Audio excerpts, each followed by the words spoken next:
So last class, what we discussed is we discussed on job scheduling algorithms.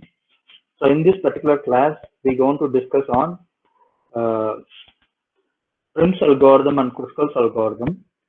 Before starting Prim's and Kruskal's algorithm, we have to know why we have to identify that algorithm. What is the necessity of that algorithm? We have to identify first. So in this regard, we are having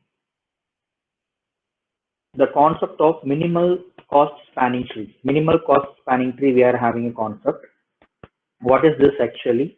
When we are having a tree, we have to identify the minimal cost to reach from the source to destination. So when you are having vertices and edges in the particular tree, when you are starting from one node to another node, we have to identify the minimal cost to reach from one node to another node. Like that, we have to reach all the nodes in the particular tree. That should not form a cycle. Keep in mind the rule is whatever the vertices we are reaching, it should not form a cycle. That is the important point we have to understand from the given graph. So let's see the given graph. I hope you are able to see the screen what I'm shared with you. So here we are having a tree actually. So what is the tree actually? 1 to 2, 2 to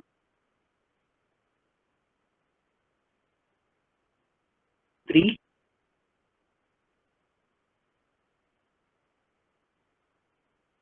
3 to 4, 4 to 1 again.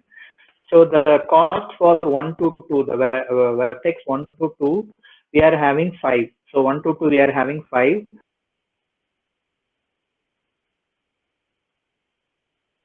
Again, we are having 4. When we are considering 2 to 4, we are having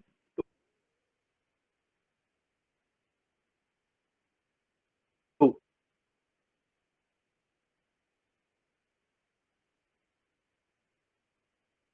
There is no possibility. So you can see the first possibility 1 to 2.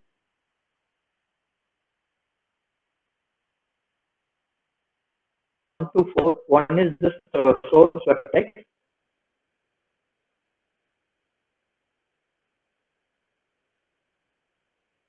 Being on. So 1 to 2 cost us 5. 2 to 3 we are having cost of 3. 3 to 4 we are having cost of 6. So while adding all these 3, we are getting cost of 14. So 14 is the overall cost for this particular spanning tree. So next option, second option what we are having, we can able to travel from 1 to 4, 4 to 3, 3 to 2. This is second option. So 1 to 4 what we are having the cost of 4. 4 to 3 we are having the cost of 6. 3 to 2 we are having the cost of 3. Okay, these are the 3 possibilities we are having to reach from source. So here the source vertex is 1 and the destination vertex is 2. Okay, so what is the cost when we are calculating the cost? 4 plus 6 plus 3. 4 plus 6 plus 3, what we are getting? We are getting 13. 13 is the cost for the second spanning tree. When we are going for a third category of spanning tree from this, what the thing we are traveling from 1 to 4. After 1 to 4, we are traveling from 4 to 2, then 4 to 2, then again from 2 to 3 we are traveling. So the way where we are traveling is 1 to 4, then 4 to 2, then 2 to 3. This way we are traveling the spanning tree. So our cost for reaching this entire thing is 4, 2, and 3. So 4 plus 2 plus 3. What is the answer we are getting? The total answer is 9 we are getting. So that is the cost what we are having for the third spanning tree. So like that, we have to identify all the possibilities. Keep in mind, to identify the minimal spanning tree, like this, we have to identify all the possibilities and we can able to pick the minimal cost. So identifying here it's coming 14, here it's coming 13, then it's coming 9. Then we have to identify the next possibility. Like that, we have to do all the possibilities and we have to identify the minimal cost when we are going for your normal substitution method. To overcome this, we have a solution with use of greedy method. So what is the solution actually? We are having two different method algorithms that are said to be Prim's algorithm and Kruskal algorithm. So these are the two algorithms we are having to identify the minimal cost spanning tree without going for this many workouts. So we can able to directly identify the minimal cost spanning tree with use of Prim's and Kruskal's algorithm. Okay. Any doubts in this, students? Any doubts in this? So No, here sir. we are discussing. So here we are just having. I will come back again. I will come back after explaining the Prim's and Kruskal's. So as of now, we are having graph, and we are just splitting out with three categories. So in these three categories, again we have to identify which is the cost, which is the minimal cost. According to that, the graph has to be selected. So after explaining Prim's, I will come back to this particular topic. So here, when we are going for Prim's algorithm, so Prim's algorithm, let's see the diagram. Let's see the graph given for the Prim's algorithm. So 1, 2, 3, 4, 5, 6, 7. So these are totally 7 vertices we are having. And how many edges we are having? 1, 2, 3, 4, 5, 6, 7, 8. 8 vertex we are having. Totally 8 vertex we are having. And 8 edges we are having, and 7 vertices we are having. So 1, 2, 3, 4, 5, 6, 7 vertices, and how many edges? 1, 2, 3, 4, 5, 6, 7, 8, 9. So 9 edges we are having, and 7 vertex we are having in the given graph. So when we are seeing this Prim's algorithm, what will be the particular thing we have to understand? How to start, and how to identify the flow, and what and all the minimum cost we have to go through from the starting vertex to the ending vertex. So when we are starting the Prim's algorithm, the starting node is 1. Please understand, the starting node is 1. So here, when we are starting with 1, we have to move from 1 to 6. Okay, we have to move from 1 to 6. Why we are moving from 1 to 6? When we are comparing, there are 2 edges from 1. So 1 to 2 we are having one edge, and 1 to 6 we are having another edge. So 1 to 2, the edge weight is the weight from 1 to 2 is 28 we are having, and when we are comparing with 1 to 6, the weight will be 10. So which is the minimal weight among these two? We are having 10 is the minimal weight. So compared to these two weights, we are having that 10 is the minimal weight, so that we are traveling from 1 to 6. Okay, so 1 to 6 we are taking first. Then next to that, when from 6 we are having only one possibility.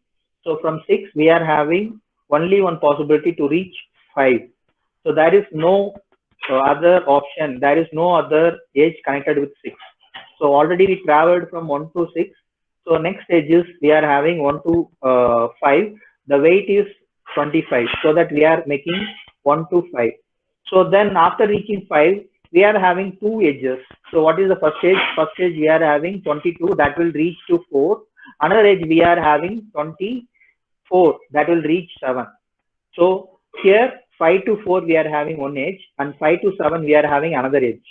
So here what we have to do, we have to decide which is the least cost. Which is the least cost we have to decide. So in this case, 22 is the least cost, so that we can able to move from 5 to 4. We can able to move from 5 to 4. So here, after that, when we are reaching 4, we have to identify which and all the edges we are having. We are having 2 edges again. From 4 to 3, we are having edge that having the weight 12. And 4 to 7, we are having one more edge that having the weight 18. So 2 edges we are having. In this case, 12 is the least. When we are comparing with 12 and 18, 12 is the least weight, so that we are moving from 4 to 3. Okay. So next to this, from 3, we are having only one possibility that will reach to 2. So that will reach to 2. So what is the weight in this particular edge? That is 16. So 3 to 2, we are moving further. So we are having the weight of 16. Then after that, we are checking, we are reached now in the edge, in the vertex 2. From vertex 2, we are having 2 more vertices. That is said to be 1 and 7. So 1 and 7 from 2, what are the possibilities we are having? We are having 2 different possibilities. One is going via 7 from 2. that is having the weight as 14.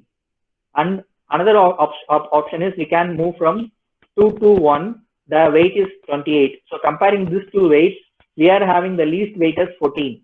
Okay, so this particular weight is very minimal compared to 28, so that we are selecting 2 to 7. So this way we are forming our particular graph. So the same way, the table from the given graph, the table we form, and this table whatever we form, that is the graph of our solution. Keep in mind, we should not form any cycle. So we should not form any cycle. Keep in mind, if you are having 12 here instead of 28, if you have 12, when you are comparing 14 and 12, 12 is the least. But when you are connecting 2 to 1, it will form a cycle. So it will form a cycle. So that should not occur when you are identifying the solution. So you should not make cycle when you are forming a solution. So that is very important one. And when you are having 12 and 14 here, you have to select 2 and 7 only in that case. If the edge is forming a cycle, you have to omit that edge and you have to go for the next value. Okay. So here, as per the given graph, we are having 1 to 6. 1 to 6, we are having 10. And we are having 6 to 5. 6 to 5 is the next edge. There we are having 25. Then we are having 5 to 4. 5 to 4, we are having 22. Then we are having 4 to 3. 4 to 3, the weight we are having is, the cost we are having is 12. And 3 to 2, what we are having is 16. And 2 to 7, we are having 14. Adding all this cost or weights, we are getting 99. 99 is the cost for minimal spanning tree. The cost of this minimal spanning tree is 99. That we are identifying. Any doubts in this?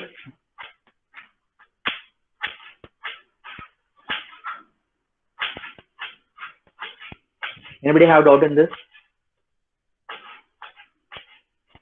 No, sir. So here in the Prim's algorithm, there is one thing. If you have two graphs, mean by if they are given this as a single graph, these are the two connected vertices, and here we are having three connected vertices.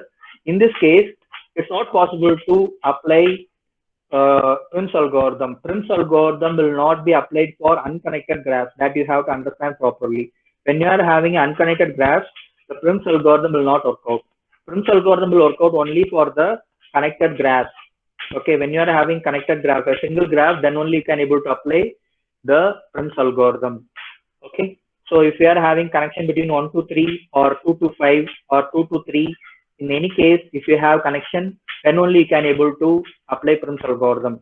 Without any connection to unconnected graphs, we are not able to apply Prim's algorithm. And one more rule, the Prim's algorithm, what the solution are identifying, that should not form a cycle. That should not form a cycle. Okay. Okay.